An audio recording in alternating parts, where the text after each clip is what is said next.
Tios acham que é uma loucura o evangelho.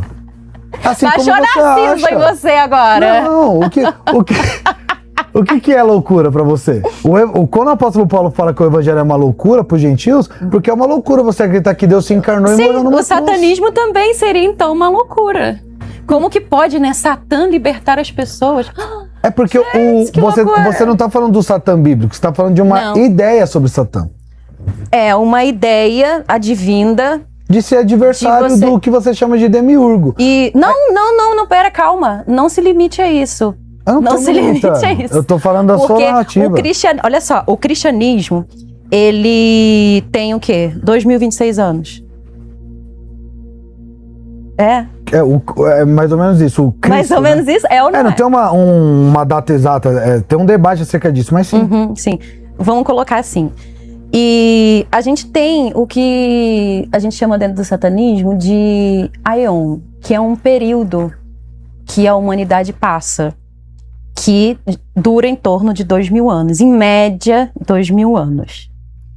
E dentro de cada Eon a gente vai ter ali um símbolo de um demiurgo que vai controlar as pessoas, que vai manipular.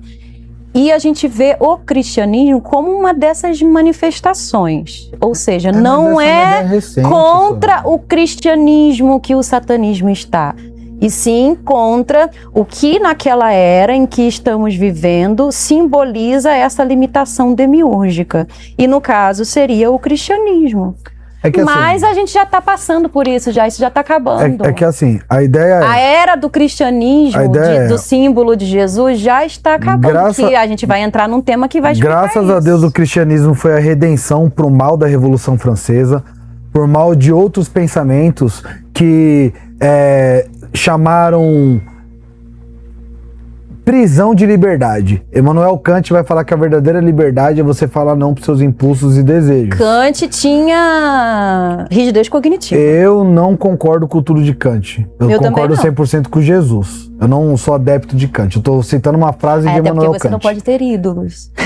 Exatamente.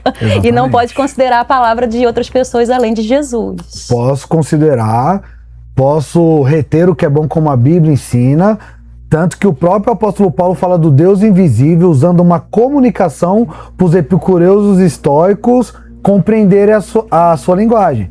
Quando você fala assim, eu estou descendo para você tentar me entender, mal você sabe que eu que estou tendo que descer muito. Mas eu não falei que eu estou descendo. Estou tendo que descer demais. Eu falei que eu tinha que entrar na sua linguagem, no seu mundo. Você que se colocou abaixo automaticamente. Não, é porque assim, essa falácia de entrar na sua linguagem é uma falácia porque todo mundo tá vendo que você se sente superior, porque a todo momento você fala a escravidão. Acho que você tem complexo de inferioridade. Você tá falando do demiurgo, que nós somos escravos do demiurgo. Isso daí é uma ideia sua, é uma percepção sua. Não. E outra, a gente compreende que nem todas as pessoas querem se libertar. Mas é uma contradição ambulante que tá aqui na minha frente. Porque é demiurgo, aí é satanista, quer dizer, é tudo e não é nada. Acredita num monte de coisa. Eu já expliquei, você não consegue compreender que nós não ignoramos. Isso é coerência. Nós consideramos toda a história da humanidade, toda a experiência humana. A gente não isola apenas o que é proveitoso pra gente, assim como você faz. Se o livro que eu acredito, como inerrante palavra de Deus, fala que Jesus é o caminho, a verdade e a vida, por mais que vocês acreditem,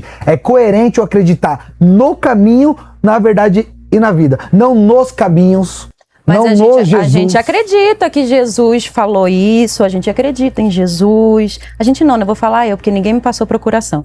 Eu acredito nisso.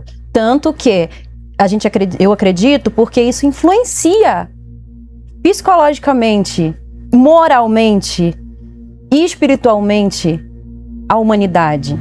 Então a gente leva sim em consideração isso. A gente não tá... Eu não tô eliminando isso. Mas você tá tratando apenas como história. Não, não estou tratando apenas como história, estou considerando a relevância da manifestação espiritual também disso. Por isso que se passa a ver como uma manifestação demiúrgica. Porque tem a influência metafísica. Demiurgo significa, a palavra demiurgo, eu vou repetir. Arquiteto, exatamente. O demiurgo... Qual é a função dele? Da onde ele veio? Da onde ele veio? Onde ele vai? Ele veio de uma manifestação do caos primordial, onde houve ali... O que acontecia? o caos é o tudo e o nada, então ele emanava de si as suas consciências e depois elas retornavam. Eu vou resumir, tá? Então, o que aconteceu? O demiurgo é uma dessas consciências que não quis retornar, ele quis criar a partir de si. Então, ele foi criando a partir de si e aprisionando ali as centelhas divinas, e ele tirou dele mesmo para criar o homem. Porém, o que veio dele também estava ligado ao caos primordial. Você foi criada pelo demiurgo. Sim, a matéria. Exatamente, a matéria, o corpo físico, o receptáculo, exatamente. Então eu falar, que eu sou filho do Deus Criador dos céus e da terra, a nossa bíblico é uma loucura. A nossa essência... Você é filha de demiurgo. A única coisa que o demiurgo não consegue... A única coisa que o demiurgo não consegue criar a partir de si, e sim, que é original do caos primordial, é a nossa essência. A nossa essência é conectada ao caos primordial, a origem de tudo. E o demiurgo seria esse falso criador. E essa origem foi obra do acaso ou tem um criador, um arquiteto por detrás? O que você classifica como acaso? Obra do acaso é o que você está falando. Caos. O demiurgo nos criou intencionalmente. Não, é porque assim, eu acredito num Deus criador e intencional. Não acredito que a gente é obra de uma explosão ou de um acidente cósmico. Eu não desconsidero as manifestações físicas do universo. Não desconsidero a fisicalidade, nem a física clássica. Não desconsidero. O próprio Big Bang já está, eu acho que no quarto modelo, enfim. Mas a questão não é isso, a questão é... Mas deixa eu terminar a explicação do demiurgo de forma sucinta, né, gente? E aí, o que aconteceu? Quando o demiurgo criou a matéria, aprisionou várias manifestações de uma essência que não pertence a ele. Por isso que ele é um usurpador.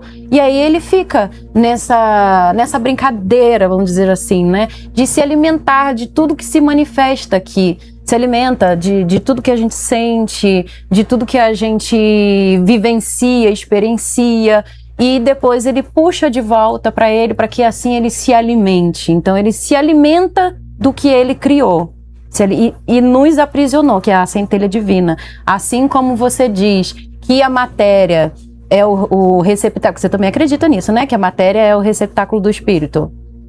Acreditamos que nós recebemos Deus em nós, o Espírito Santo. Então, aí é mais ou menos isso. Que eu não vou usar a linguagem que Satanás usa. Mas você sabe que faz sentido. E aí, depois da morte, o que acontece? O espírito volta para Deus, não é? É isso. Mas o que a gente acredita é que esse espírito, quando volta para o seu Deus, ele não está se libertando. Porque a gente precisa voltar para a origem, que é o caos primordial. E é por isso que essa questão adversarial, ela vem para quebrar essa cadeia cíclica de ficar retornando para o falso criador, que é o demiurgo. E assim a gente possa sair dessa prisão e retornar para o caos primordial. Entendi. Então, essa rebelião se baseia em retornar à origem. Entendi.